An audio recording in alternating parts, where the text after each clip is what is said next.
Libra, Sun, Moon, Rising, and Venus placements. And of course, sa ating mga cross-watchers, magandang araw po sa inyong lahat. Welcome or welcome back po dito sa Bonum Magas PH. For today's video, Libra, alamin natin kung ano yung mga good news na paparating sa bawat aspeto ng iyong buhay bago matapos itong taon na ito, year 2025. Paalala lang, Libra, at sa lahat po ng mga nanonood, ibang zodiac signs, cross-watchers, lahat po ng tarot, oracle cards, and rune readings ko dito sa YouTube ay general reading lamang. So, ibig sabihin po, hindi po lahat ay makaka-resonate. Kunin nyo lang kung saan kayo nag-resonate, Libra, at iwan yung hindi. Alright, let's start. You have the Three of Swords, Libra. Next, you have the Ten of Wands. You have the Devil. You have the Ten of Pentacles. You have the Ace of Wands. Next, you have the Seven of Cups, Queen of Cups,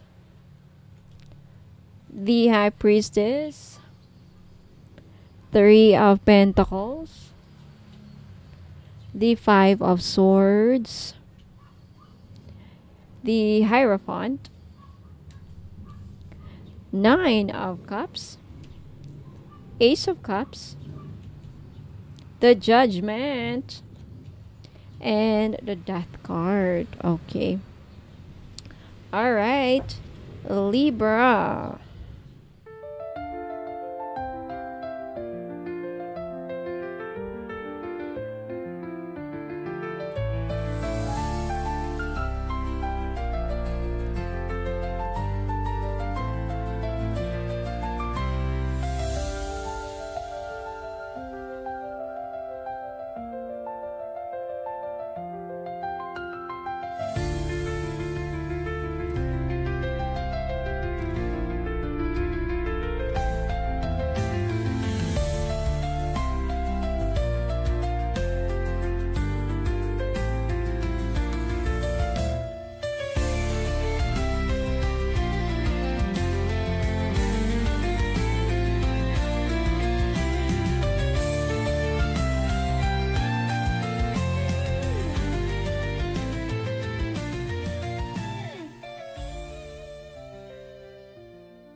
Okay, Libra. Ang taong 2025 ay hindi lamang basta pagbabago. Ito ay spiritual evolution. Sa una, I feel like marami sa inyo ang nakaramdam ng parang sinusubok kayo ng tadhana. Dahil sa combination ng Three of Swords, Ten of Wands, and the Devil at the Five of Swords. Okay, ito nagpapakita ng matinding heartbreak, napakalaking emotional exhaustion ang iyong naramdaman siguro nung unang bagong pasok ng buwan at still right now. Yung iba sa inyo ay nakakaranas pa rin ng emotional exhaustion, heartbreak, toxic relationship at mga sitwasyong pinipilit mong saluhin kahit labas na ito sa responsibilidad mo. Pero tandaan, Libra, okay, tandaan mo ito, ang pagsubok ay hindi kaparusahan. Ito ay paghahanda para sa mas mataas mong kapalaran. At sa pagtatapos ng taon, you have the Judgment and the Death card. Okay, ito ay nagbibigay daan para sa isang malalim na pagbabago sa buhay mo. Kumbaga, ang dating ikaw ay mamamatay, your old self, at isang panibagong ikaw ang isisilang. Okay? So, ayan. So, umpisa natin sa love aspect mo. Okay, may healing na mangyayari. You have the Three of Swords, the Queen of Cups, the Ace of Cups, and the Devil. The Ace of Cups and the Devil. Mamaya, ano natin to. Nagsimula ang taon sa mga ka-resonate lang po. Some of you, nagsimula ang taon ninyo na punong-puno ng kalungkutan.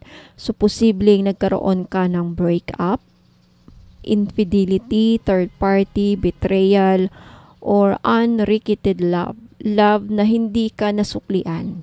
Ang Three of Swords ay isang sugat, okay, isang sugat sa puso na paulit-ulit mong kinikimkim, possibly, okay, sa mga resonate lang po, naging martyr yung iba sa inyo sa relationship, mas inuuna ang damdamin ng iba kaysa sa sarili.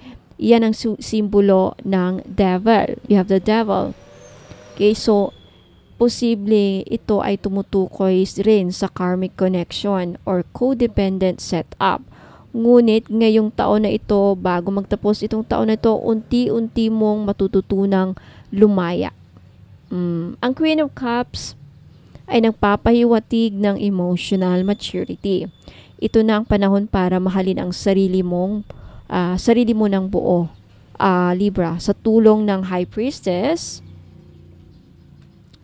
okay, mararamdaman mo may inner knowing ka na hindi mo kailangang ipaglaban ng mga hindi para sa'yo.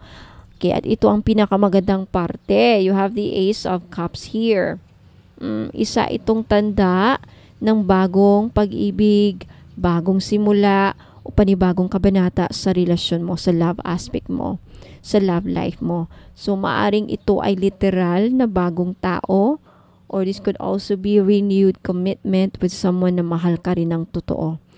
Basta good news sa love, emotional healing mangyayari, may magkakaroon ka na ng self-love, may new romance na paparating or new relationship na paparating at magkakaroon ng rebirth. You will be loved in return the way you deserve. Okay, claim it. Libra. Okay, punta tayo sa inyong kaperahan. Pagdating naman sa inyong kaperahan, you have the 10 of Pentacles, the 7 of Cups, 3 of Pentacles, and the 5 of Swords. Okay, set aside muna natin to. Okay, so Libra, maraming darating na financial opportunities, pero hindi lahat ay para sa'yo. The 7 of Cups warns against too good to be true offers. So, mailan sa mga ito ay ilusyon lamang. Ngunit kapag ginamit mo ang intuition mo at logic, makakahanap ka ng tamang landas. Okay? Makakatrabaho mo ang taong may parehong vision gaya mo with the 3 of Pentacles. At ito ay magre-resulta sa matatag na kita at long-term financial security with the 10 of Pentacles. So, maaring may mararanasan kang conflicts tungkol sa pera, lalo na sa family or kaibigan with the 5 of Swords. So, pero kailangan mong piliin ang inner peace kaysa drama.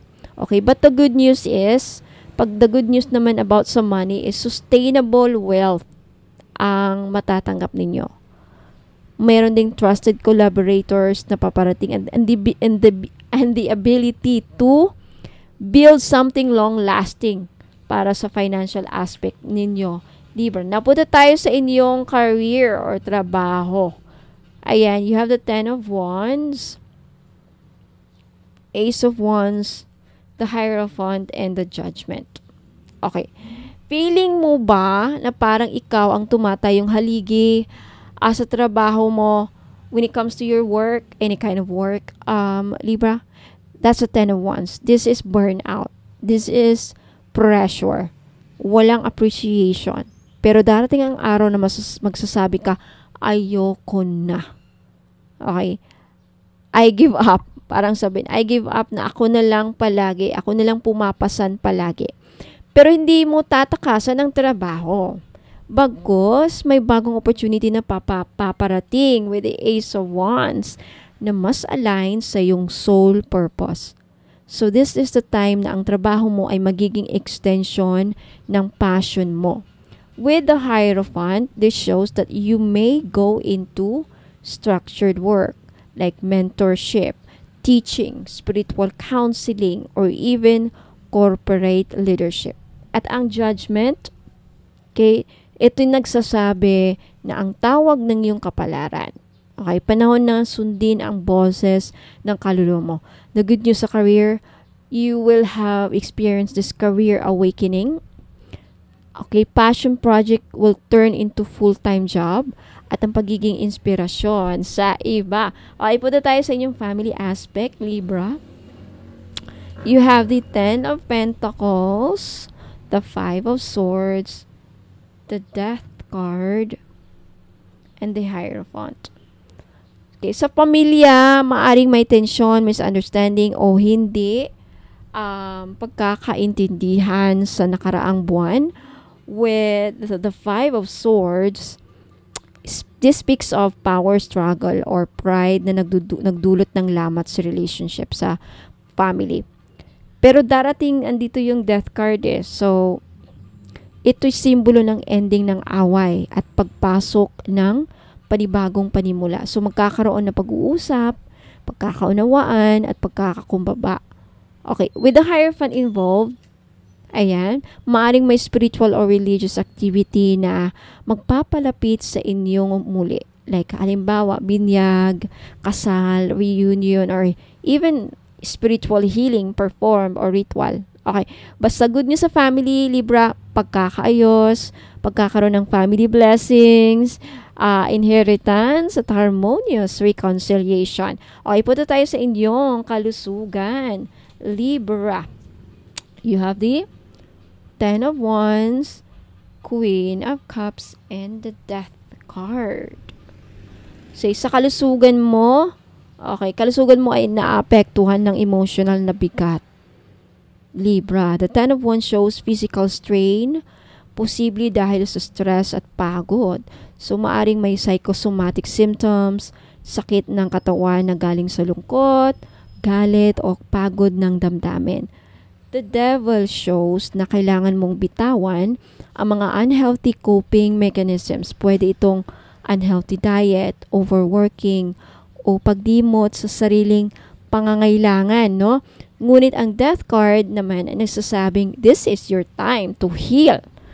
And the Queen of Cups gives you the power to reconnect with your body. So, makinig ka sa katawan mo. Rest, hydrate, meditate. Okay, your healing is waiting. Just let go of the pain. Basta good news sa health ninyo, Libra. Recovery from stress-related illnesses, emotional release, leads to physical wellness, and renewed vitality. Okay, punta tayo sa spiritual aspect ninyo, Libra. Basta siya if makalat ng card, don't worry about it.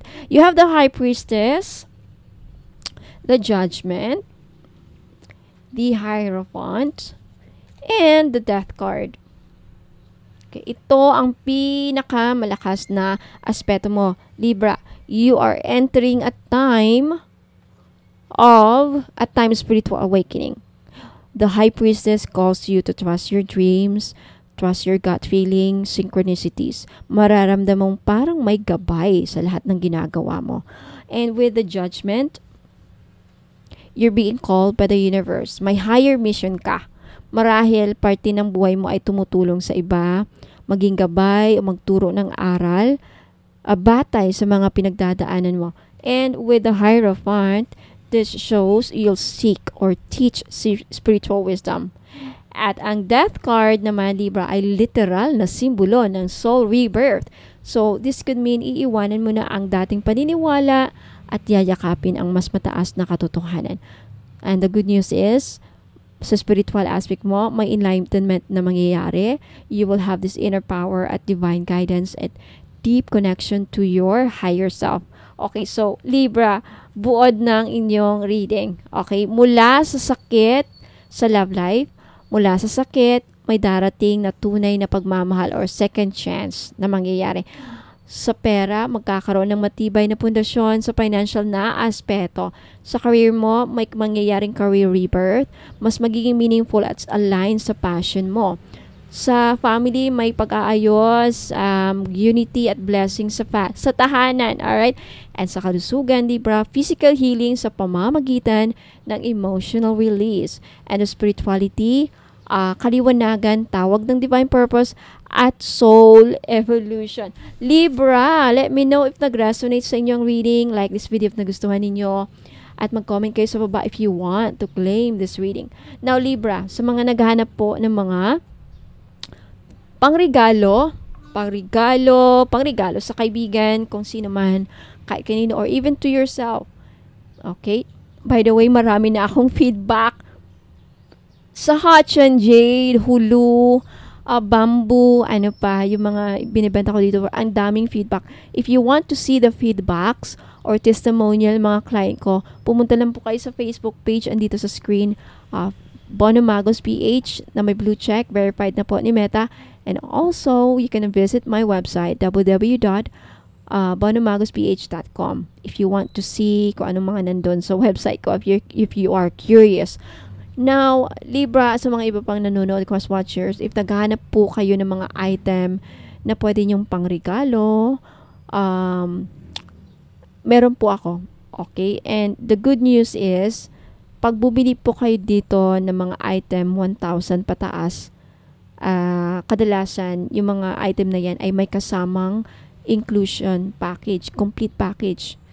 So, may libre na. Maraming freebies. Libre na ang magpabook ng private reading. Libre na ang magparitual, kung ano yung paparitual ninyo. Libre na ang magpa-distance reiki. By the way, ang dami ko ng feedback sa intentional prayer work. Marami sa kanila, lahat ng mga pinaparitual ko, nagkakatotoo. I'm so grateful dahil sa mga feedback na pinapadala at pati na rin sa distance reiki. Ayan, what else? Alakbayaman oil at red string. Hindi nawawalan ng feedback. Tuwang-tuwa ako. What else?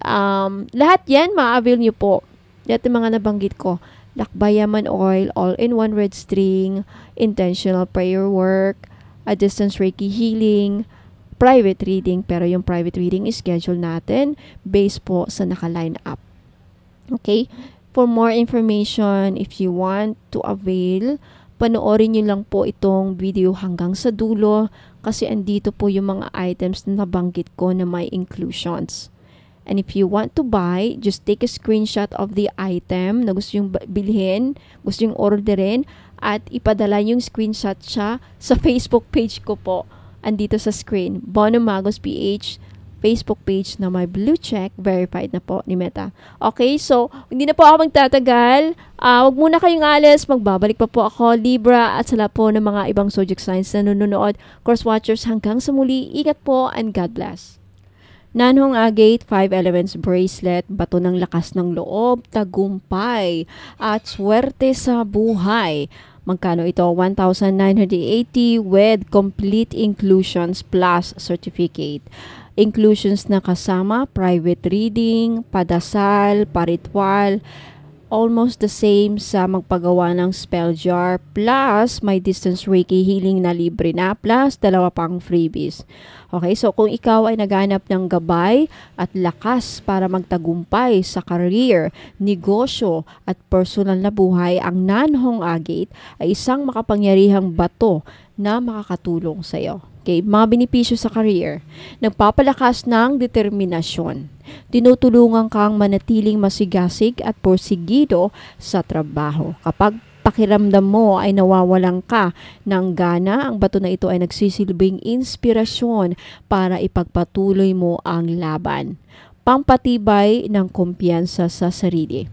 Binibigyan ka nito ng lakas ng loob para magsalita, mag-lead at ipakita ang tunay mong kakayahan. Mainam ito sa mga may interview, presentation o gustong mapansin sa opisina. Tulong sa pagdidesisyon. Pinapalakas nito ang iyong kakayahan para gumawa ng matalino at matapang na desisyon sa trabaho o negosyo. Pang-akit ng oportunidad. Ayon sa paniniwala, ito ay nagdadala ng swerte at inaakit ang mga bagong oportunidad tulad ng promotion, bagong trabaho o business deals. Benepisyo sa iba't ibang aspeto ng buhay, sa pag-ibig at relasyon, pangkalma ng damdamin. Nakakatulong ito upang mapanatili ang mahinang pag-iisip sa gitna ng mga hindi pagkakaintindihan sa relasyon. Nagpapalalim ng ugnayan. Pinapalakas nito ang emosyonal na koneksyon at sigla sa pagitan ng magkapareha. Pananalapi at negosyo, pang-akit ng kasaganaan. Isang itong swerte, pampaswerte sa pera. Pinaniniwala ang nagbibigay ito ng tuloy-tuloy na daloy ng kita at tagumpay sa negosyo. Lakas ng loob sa pagtaya. Kapag kailangan mong sumugal o gumawa ng risky na desisyon sa negosyo, tutulungan ka nitong maging matapang para maingat. Sa kalusugan at energy, pampasigla ng katawan at isipan. Nakakatulong ito upang hindi ka madaling mapagod. Maganda ito para sa mga taong maraming gawain o stress sa araw-araw. Pampababa ng stress. Isa rin itong calming stone na tumutulong para makalma ang isip at damdamin. Proteksyon at spiritual na balanse. Pangontra sa negatibong enerhiya, ginagamit bilang pananggalang laban sa inggit, masamang tingin at spiritual attacks. Nagbibigay ng balanse, pinapakalma ang sobrang emosyon at binibigyan ka ng matibay na pundasyon sa kabila ng mga pagsubok. Okay? Pangontra din ito sa lahat ng klase ng usog. So, pwede ito sa mga bata, matatanda at kahit anong edad. Okay, so ang nanong agate ay mainam para sa mga empleyado o profesional na gustong umasenso sa trabaho. Mga negosyante na gustong palaguin ang kanilang negosyo. Mga taong gustong mapanatili ang maayos na relasyon at emosyon. Sino mang nais na magkaroon ng lakas ng loob, proteksyon sa inggit, masamang masid, kamalasan at usog, at kasaganaan sa buhay. Okay? Isuot araw-araw bilang bracelet or charm upang laging dala mo ang positive energy nito. Okay? Mas effective ito kung ipapareha mo o isasama mo sa jadeite para sa pera, black tourmaline para sa proteksyon sa kulam, o citrine para sa kasaganaan. Okay? Kung sa gustong mag-order, sa gustong bumili, pumunta lang sa website ko, ay sa Facebook page ko pala. FB page, hanapin nyo po Bonum Magos PH na may blue check o verified ni Meta. Ayan. Hatchan Jade Hulu Gold Necklace na may lace cord ay hindi lang basta isang pampaswerte sa itong makapangyarihang agimat na sinasabing nagbibigay ng gabay, proteksyon at masaganang biyaya lalo na sa mga taong nais tumaya sa kapalaran gaya ng sugal, loto at mga investment. Okay? Narito ang mga super detailed na explanation, okay, para sa benefits nito sa iba't ibang aspeto ng buhay. Okay, number 1, para sa mga mahilig magsugal, tumaya o mag-invest sa loto, casino, raffles, online games. Isa itong lucky boost charm. Ang Hatchan Jade ay kilala bilang Jade of Heaven. Pinaniniwala ang nagpapataas ng tsansa sa panalo at nagdadala ng swerte lalo na kung ito'y sinusuot malapit sa katawan. Hulu gourd symbol. Ang hugis ng hulu o calabash or gourd ay tradisyonal na pampaswerte sa pananalapi at tagumpay sa risk-based ventures. Pinaniniwala ang pinangangalagaan nito ang swerte na pumasok sa iyong buhay para hindi agad mawala. Protection from gambling curse. Kung may malas o sunod-sunod na pagkatalo, sinasabing binabasag nito ang energetic blockages na sanhi ng bad streak. Parang nagre-reset ng luck cycle mo. Energetic filter. Pinoprotektahan ka nito sa mga taong naiinggit o nagpapadala ng paninira habang ikaw ay tumataya o nananalo. Okay, number 2 benefits. Wealth and money flow. Nagbibigay ng steady financial luck. Ang Hatchan Jade is known to attract slow but steady wealth. Perfect sa mga taong gustong makabawi sa sunod-sunod na gastos o utang. Also, this prevents wealth loss. Okay? Ang Hulu Charm acts as a wealth container. Iniingatan ang pera o panalo mo para hindi ito agad lumipad o magastos. Balances spending habits. Tulad ng yin-yang, tinutulungan itong magkaroon ng tamang timing at decision making pagdating sa paggastos at pag-invest. Number 3, career and business. This will boost your intuition at decision making. Maganda itong suotin ng mga business owners, investors, o freelancers na kailangang gumawa ng mahahalagang desisyon.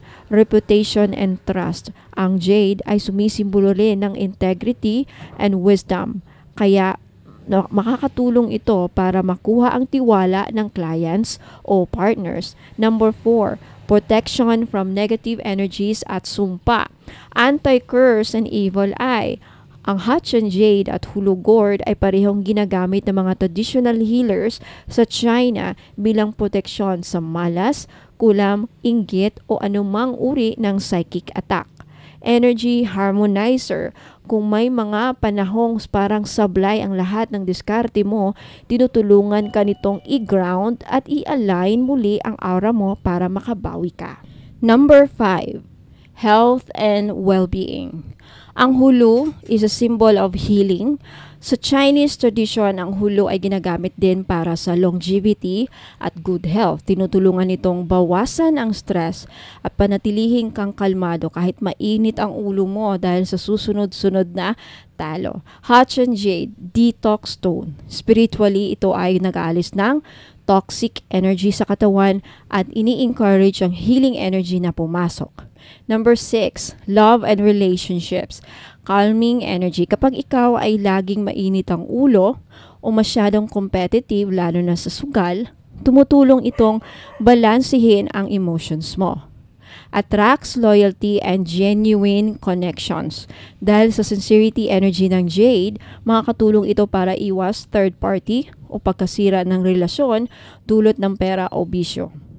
Kay para kanino ang Hatchan Jade Hulu necklace? Sa mga mahilig tumaya sa loto, casino, online games at raffle draws. Sa mga may negosyo o gumagawa ng risky investments. Sa mga naghahanap ng malakas na financial protection at luck enhancer. Sa mga gustong lumayo sa malas, psychic attacks at panghihina ng aura. Sa may mga health conditions o gusto lang mapanatili ang good energy balance. Sa mga taong gusto ng tahimik at masaganang pamumuhay. Okay, sa mga gustong mag-avail at sa mga gustong mag-order, okay, pumunta lang sa Facebook page ko, Bonam Magos PH na may blue check, verified ni Meta. Paki-screenshot po at isend nyo po ang screenshot nyo sa Facebook page. Maraming salamat, ingat po.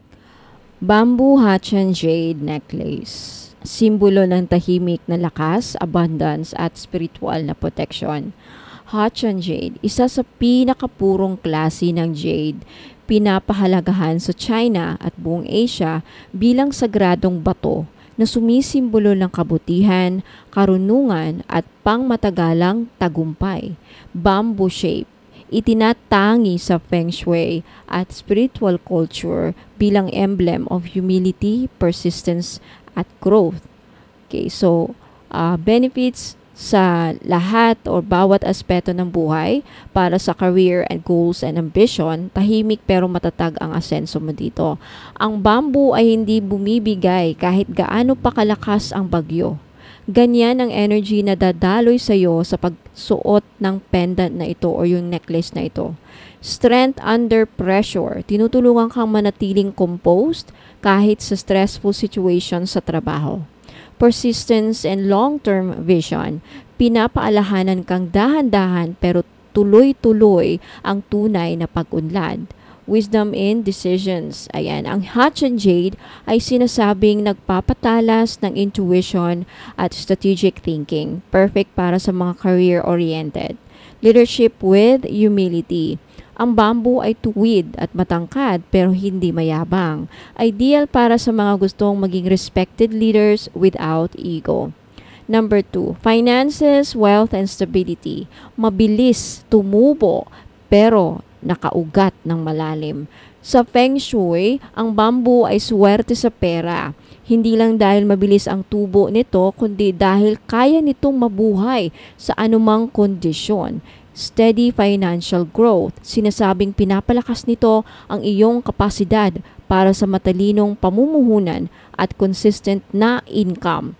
Wealth attraction. Hatchan Jade is linked with abundant chi. Energy. Ayan na. Nag-a-attract ng prosperity at business luck. Okay, financial protection. Pinoprotektahan ka sa mga impulsive na gastos at taong may malas o balak makasira ng iyong financial stability. Flow of abundance. Like a bamboo, wealth should flow, not stagnant.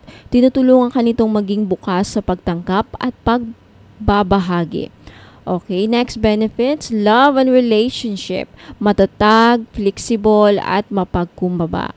Ang isang healthy relationship ay hindi po perpekto, pero marunong yumuko sa unos. Okay, ganyan ang energy na dala ng bamboo plus Hot and Jade combo. Emotional healing. Tumutulong maghilom ng lumang sugat sa puso, especially kung may heartbreak, betrayal, or guilt. Harmonious communication. Hot and Jade calms intense emotions and promotes heartfelt understanding. May relationship growth. Tulad ng bamboo, ang pag-ibig ay kailangang alagaan at palaguin ng may tiyaga. Gentle strength. Hindi dominante pero hindi rin papayag abusuhin. Perfect sa mga pagbuo ng balance na love and relationship. Okay, punta tayo sa health and wellness. Kalusugang banayad, enerhiyang balanse. Sa Chinese medicine, ang jade ay stone of longevity, habang ang bamboo ay may purifying symbolism, stress relief, and emotional detox. Hot and Jade is naturally soothing, helping you breathe and rest deeper. Energetic alignment. Pinapantay nito ang daloy ng chi sa katawan para bumalik ang sigla at balanse. Immune and vitality boost. Ang energies nito ay sinasabing tumutulong palakasin ang natural defense ng katawan. Calm heart, clear mind. Panlaban sa anxiety, insomnia, at overthinking, lalo na kung madalas ang mental fatigue. Punta tayo sa spiritual protection and intuition. Tahimik pero makadiyos ang proteksyon. Hindi lahat ng laban ay nakikita. Hot and Jade is one of the most spiritually powerful stones at pinaniniwala ang may banal na shield na taglay. Psychic protection. Panlaban sa mga inggit, kulam at negative energies, lalo na kung galing sa ibang tao. Grounding and divine connection. Nagbibigay ng spiritual grounding habang pinapalakas ang connection mo sa iyong higher self. Energy shield. Ang natural vibration ng jade ay nagsisilbing invisible armor laban sa spiritual attacks o sugal ng kapaligiran. Peace of mind, tunay na kapayapaan sa puso at isipan na parang niyayakap ka ng kalikasan. So, why bamboo shape? 7 nodes of growth. Bawat segment ay representasyon ng personal milestone. Hollow but strong. Inner humility, outer power. Evergreen ang kulay. This represents eternal beauty and life. Flexible yet unbreakable ang bamboo, a symbol of spiritual mastery. So ideal po ito sa mga professionals, entrepreneurs, healers, spiritual seekers, and even students na nangangailangan ng focus at direction. Lahat ng gusto ng long-term blessings, hindi instant pero siguradong pangmatagalan. Okay, sa gustong mag-avail, sa gustong mag-order, punta lang po kayo sa Facebook page ko, Bonum Magos PH, na may blue check po. Ayan, 1,980 with certificate. Package deal na po. Anong kasama sa package deal? Private reading, distance Reiki healing, paritual, at 2 freebies na lakbayaman oil at red string. Ayan. Again, sa mga gustong bumili, please take a screenshot at i-message niyo po ang screenshot sa FB page ko, FB page bonomagosph.com na may blue check verified ni Meta. Or if gusto niyo bumili sa mismong website, www.bonomagosph.com. Pwede din kayo bumili doon if may PayPal kayo. Ayan, maraming salamat.